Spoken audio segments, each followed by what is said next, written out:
واحد السلام عليكم الدراري والدريات. بلا ما نطول عليكم، ضرب ديك لايك وشي كومونتير، والى اول مره تشوف لاشين ما تنساش تضرب ديك ابون. ولا كنتي باقي صغير ما ننصحكش تكمل هذا الفيديو. يلا نبداو. العلوان عنده بزاف ديال المعاني، وكاين قصص كتير على الناس اللي تيديروا السحر من النساء والرجال بصفه عامه. يعني الدراري وبنات ورجال وعيالات لاغراض معينه، وباش يضروا بها ناس اخرين. مثلا المرأة تسحر راجلها، والراجل كيسحر لمرتو، الام باش تبعد ولدها من شي وحده هو كيبغيها، الراجل كيسحر لصاحبه باش يطلق مراته. يقول الله تعالى: فيتعلمون منهما ما يفرقون به بين المرء وزوجه. هادشي كامل اللي غادي تشوفوا في هاد القصة واقعي وحقيقي، وخا هو قريب شوية للخيال، حيت ما مجربوش، ونتمنى حتى واحد ما يجربو. قبل ما نبدا القصة بغيت نقول لكم الساحر كيفاش تيولي ساحر. اولا كيخصو يكون عنيد وعنده اسرار، وما تكونش عنده الحشمه والضمير، وما يكونش عنده احساس الرحمه ولا الشفقه، ويكون عادو لكل الاديان، ويكون مستعد انه يدير اي جريمه، ويكون بحال الزباله حاشاكم. يعني حوايجو ديما موسخين، ويتحرم على جسمه الماء والصابون، وتكون ريحته خانسه ديما. ديك الساعه غادي يقدر يشوف المخلوق اللي لعنه الله، اللي هو الشيطان.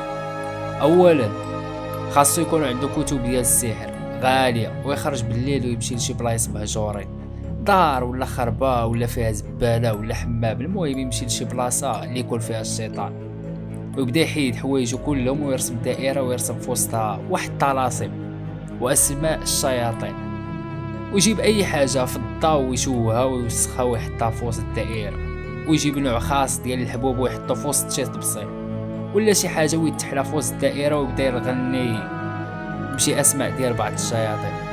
دابا ولا ساحر وكفر بالله.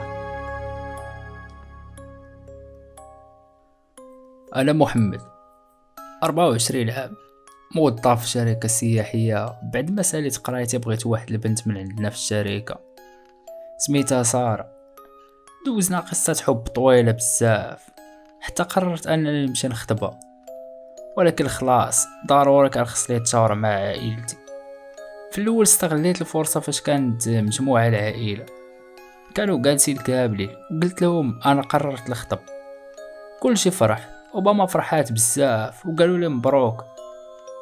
لكن مرات خالتي قالت لي انا تنصحك تزيد تسنى شويه. الوالد قال لها علاش؟ راه عنده 24 عام، راه خصو يتزوج، بارك عليه. قالت له وانت شحال هادي باش تتعرف هاد البنت؟ قلت لها ايه، ومن بعد انا هو اللي تنقرر. واحد شويه لاط وخلات الجلسه. ماما قالت لي واقيلا تقلقات، حيت كانت باغياك لبنتها مروه. قلت لها انا اصلا ما كنفكرش في بنت خالي. قالت لي المهم مبروك ولدي، وفوقاش غادي نمشيو نخطبوها لك؟ قلت لها ان شاء الله نهار الخميس الجاي. قالت لي مبروك. جلست انا تروجت راسي وكنت فرحان بزاف. جا نهار الخميس اصلا حنا كنا غاديين باش نتعرفوا على دار العروسه، وبدات معايا العائله كامله. وصلنا لدار ساره، وكانت الناس كلها فرحانه الصراحه. الناس استقبلونا مزيان. هدرت مع الاب ديال ساره، كانوا الناس ظريفين بزاف. الاب ديال ساره وافق الحمد لله، ولكن اللي بان لي هو ان مرات خالي ناضت وجرات ساره، جراتها للجرب وقالت لها لبسي هاد الخاتم، بغيت نشوفو كي غادي يجي معاك. ساره لبساتو، قالت لها هذا كادو من عندي. الخاتم انا كان ليا بالنسبه ليا شي حاجه زوينه من مرات خالي. داز النهار على خير، وبالليل ساره اتصلت بيا وكانت فرحانه بزاف. شحال وحنا تنهضروا، وهي تقول لي ساره ما تقلقش مني، ولكن الخاتم اللي جابت لي مرات خالك راه ما عجبنيش، مكتوب عليه شي حروف مخربقه وما مفهوماش. قلت لها مزيان. قالت لي ويلي فين مشى الخاتم؟ انا عاد كنت حاطه حدايا. ضحكت وقلت لها واقيلا جاتو خداتو. واحد شويه صوت ساره تقطع. قلت لها ساره فين مشيتي؟ جاوبي لي حبيبه. ولكن والو، ما تنسمع حتى شي حاجه. قطعت وعاوتاني صوليت، والو ما كتجاوبش. وانا نصول على با ديك الساعه راه كان مشى الحال. جاوب وقال لي مالك ولدي؟ قلت ليه اسمح لي عمي، ولكن راني كنت تنهضر مع ساره ما بقاش تتجاوب. قال لي راه في بيتها بلاتي، خليك معايا شويه. والله صوتو تيقول ساره ساره نوضي نوضي يا بلدي. وسمعت صوت با تتغوت، انا تخلعت، مشيت كنجري، لبست حوايجي ونزلت، مشيت عندهم للدار ديالي، تلدق والو، ما تيجاوب حتى واحد. هما الجيران خرجوا عندي قالوا لي راه داوا لك ليلك. ومشيت عندهم لقيت اب ساره وامها والناس من عائلتها، قلت لهم اش واقع ياك لاباس؟ بابا قال لي ما عرفتش، لقيتها طايحه في الارض، يديها تتسيل منها الدم بزاف وصب على زورق بزاف. والمصيبه ان الدكاتره كلهم ما عارفين شنو عندها. دخلت الغرفه اللي هي فيها، لقيت تحت عينيها كحل بحال مضروبه وصبعها زورق. وقلت للطبيب دير شي حاجه، قال لي مازال ما عرفناش شنو عندها. قلت له علاش نتوما بالسلامه شنو تديروا هنا؟ قال لي راه كاينين ناس متخصصين اكثر منا، سيروا ديوها عندهم لشي مستشفى اخر. قلت لا تندوروا بيه، عينا ما ندوروا بها المستشفيات والكلينيكات كاملين، ولكن والو حتى واحد ما عرف شنو عندها. ولكن واحد الطبيب قال لي لا جيبوها لشي فقيه، ديرها للدار. وبا جاب لها واحد الفقيه سميتو الشيخ القراء، قرا عليها فاقت، ولكن فاقت وحده اخرى. بدات تتهرس اي حاجه قدامها وبدات تتقمش في راسها. ساره ولات وحده اخرى، الفقيه ما عارف ما يدير معاها. امها وباها بقاو تيبكيو وحدها. فاش فاقت قالت اشنو واقع، وشكون اللي قمشني بحال هكا؟ اويلي محمد انت هنا حبيبي. وهي تتهضر معايا بقات فيه بزاف. كنت باغي نبكي ولكن ما قديتش، ما بغيتش نبين ليها راه كاينه شي حاجه. قالت بالكم تتشوفوا فيا بحال هكا؟ قلت لها ساره عقلتي فاش كنت تنهضر معاك في التليفون؟ قالت لي اييه. قلت لها واش عاقله شنو وقع هذيك الساعه؟ قالت لي نعست مره وحده. قلت لها ما عقلتي على حتى شي حاجه اخرى؟ قالت لي لا. قلت لها هكا القران قراي فيه، وهي تغوت عليا بعد مني ما بغيتكش. قلت لها علاش ما بغيتينيش؟ قالت لي ما كنبغيكش. با قال لها اشنو كتقول يا ساره سكتي شويه. قالت له اشنو قلت يا بابا؟ قال لها واش عاقل على شي حاجه؟ قالت لي لا. قلت لها ولكن انا قلت لك قراي في القران. قالت لي اشنو ما سمعتش؟ قلت لك قراي القران. قالت لي غوت راني ما سامعه والو. وقلت بالغوات قلت لك وقراي القران واش تصمكتي؟ وهي تقول الوالده ديالها اويلي البنت شنو وقع ليها؟ قالت لها ماما هانيه ما بيا والو. قلت لها كيفاش زعما سمعتي ماماك؟ قالت لي حيت كلامها واضح، انا بقيت تالف ما عرفت شنو ندير. قلت لباه جيب ليها شي فقيه اخر. قال لي دابا نشوفها ولدي. ومشيت من عندهم ومشيت للدار وباقي مقلق. دخلت لبيتي عيطت على امي قلت لها كان هنا التيشيرت البارح فوق الفراش، انت غسلتيه؟ قالت لي لا ما غسلتوش. قلت لها ايوا فين مشى؟ قالت لي ما عرفتش. قلت لها صافي غادي نلبس اي حاجه.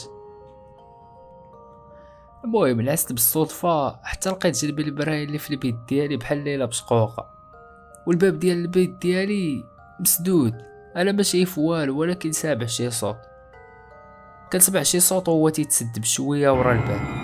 انا شفت شي حاجه طويله عطياله بالظهر. انا قلت يمكن هادي تكون غير الحوايج انا معلقه ورا الباب، ولكن هذا شي حد واقف. انا الصراحه خفت نحط يدي نشعل الضو. جلست وقربت على الفراش وحاولت ندقق مزيان. لقيت شي راس تيتهز وتيتحط بالزربه. صافي شدات لي الخلعه ديال بصح. رجعت نعست وغطيت وجهي وحسيت بشي حاجه تتجبد للفراش. وفعلا الفراش بدا يتجبد شويه بشويه وانا تنحاول نجبد ولكن والو بدون فائده. الفراش كله تيتجبد ونزل على الارض. نطت بالسربه وشعلت الضو ولكن الضو ما تيشعلش. حسيت بالهواء ورايا.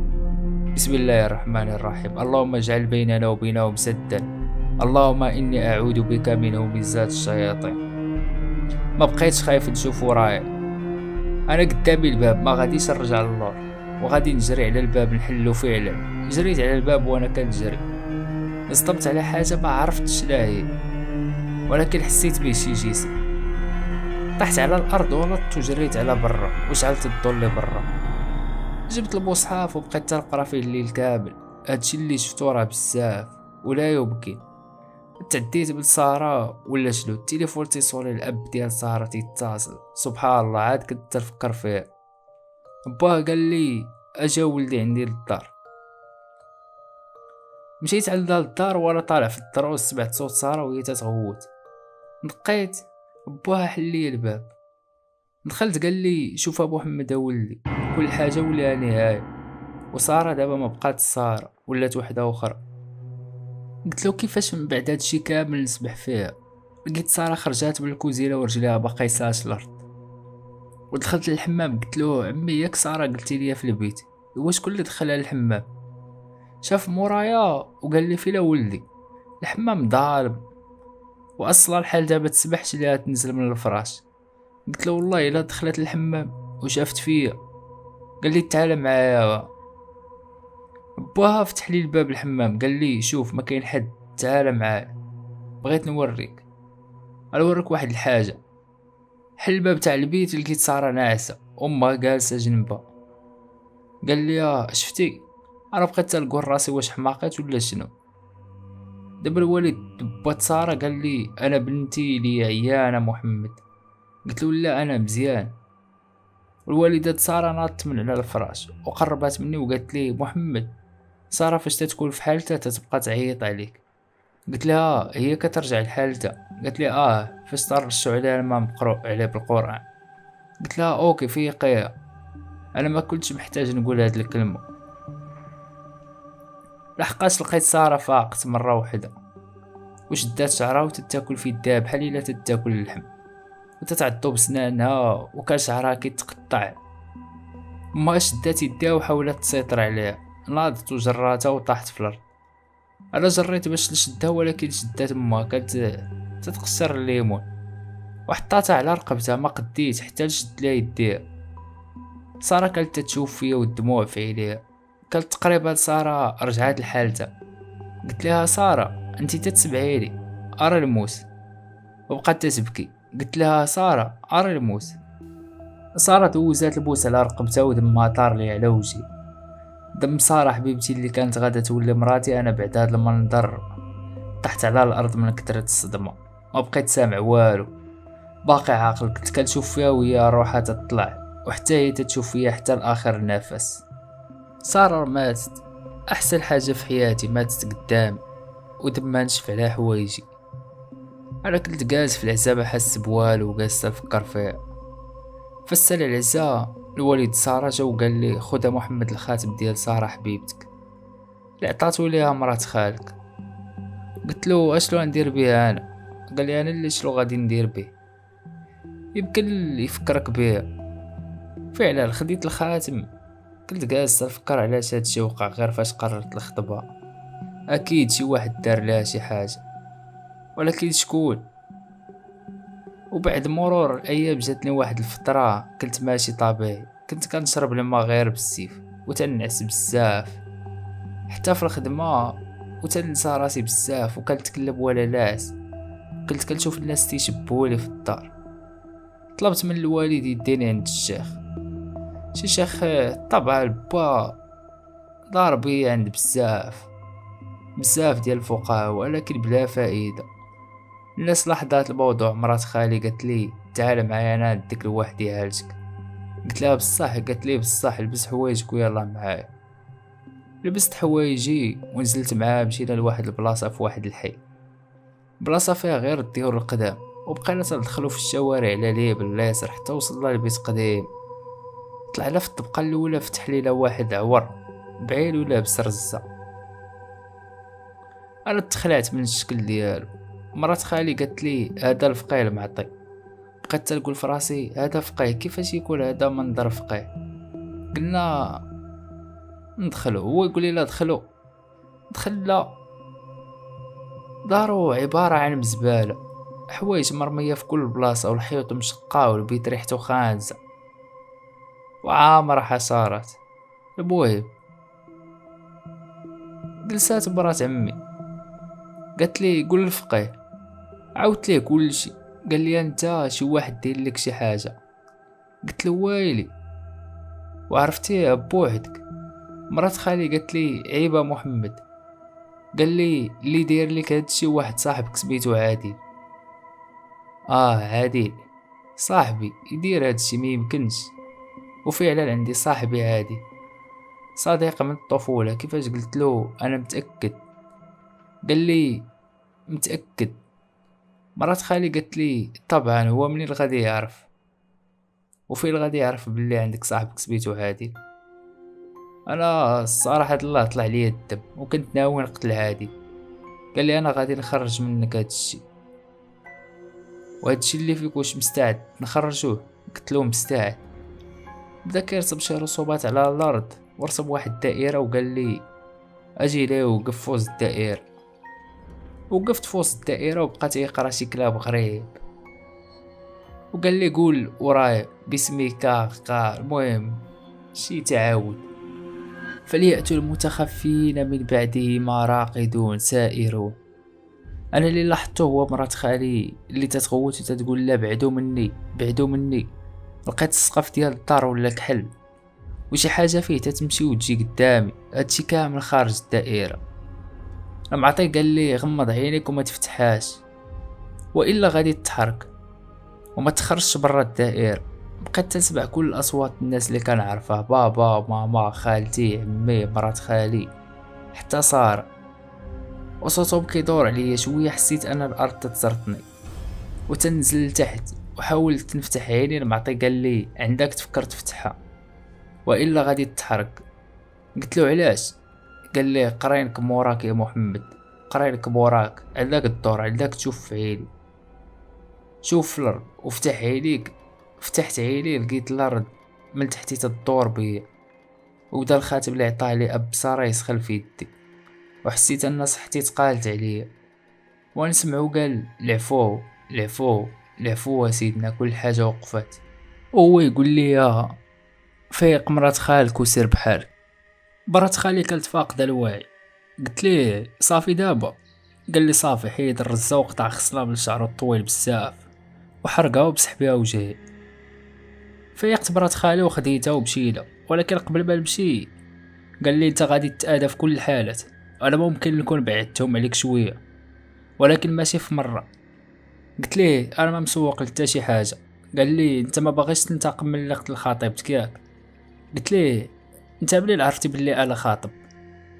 واحد شويه بدا تيسرط في لسانو وبدا يخرج ويدخل في الهضره.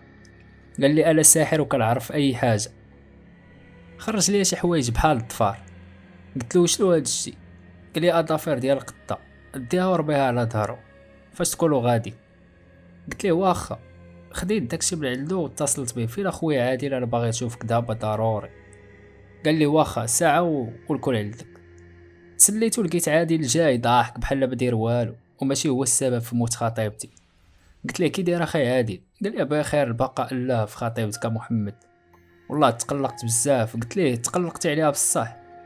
قال لي ضروري اخويا، الله يكون في عونك. قلت ليه تعال نتمشاو شويه، انا كنت حريص على ان عادل يكون سابق لي بشحال من خطوه باش نربي عليه الاظافر على دارو، وبقيت تربي وحده ورا التاليه ورا الثالثه. واحد اللحظه ما هو بقى يلاحظ وشاف يدك، قال لي اشنو داكشي تتربي؟ غير مع نزل الارض شاف الاظافر نزل باش يجبدها. قبل ما يهز راسو كنت نزلت عليه بواحد الحجره على راسو. صافي ضربتها بجريه، ما عرفتش علاش، وتا هو ما عرفتش علاش درت هادشي كامل. ولكن حسيت انني ارتحيت وحسيت انني انتقمت لساره. مشيت للدار ما كان حتى واحد، غسلت يدي كان فيها الدم باش ضربت عادل، غسلت يدي وخرجت. صافي ديك الساعه شفت يدي وانا غادي للصاله، شفت في الركن بالاركان لقيت عادل جالس والنص تاع وجهو غرقان دم. ما بقيتش عارف واش هادشي حقيقي. قلت له انت شنو اللي جابك هنا؟ هو يبتسم ولقيتو اختفى، ولقيت نقطه تاع الدم نزلات على يدي، ولقيت نقطه اخرى نزلات. هزيت راسي على السقف لقيت السقف عامر دم. في ديك اللحظه الضوء تقطع ومازال الدم تيتنزل عليه. انا ما بقيت شايف حتى حاجه، ولكن سامع صوت تيجي من البيت اللي ورايا. عرفت الصوت ديال العود، شي عود هو كيتمشى. هاد الصوت تسمعو بحال ليلى شي عود كيجري لداخل في البيت.